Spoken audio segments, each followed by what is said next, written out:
Hi and welcome to the Curtain and Blind Company.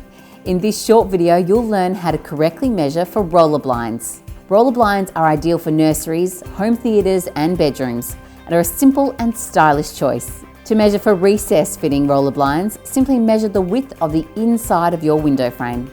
Measure across the top, middle and bottom in millimetres and record the smallest measurement. This will ensure the blind will sit comfortably inside the window frame.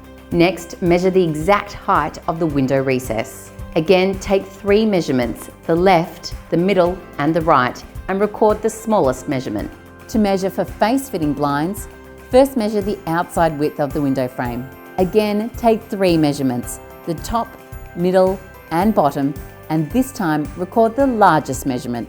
Next, measure the outside height of your window, starting from the point at which you'd like your blinds to sit above the window, down to the point at which you'd like your blinds to finish. Again, take 3 measurements, the left, the middle and the right, and record the largest measurement. And that's it. Head to the Curtain and Blind Company, select your blinds and customise your measurements for an instant price.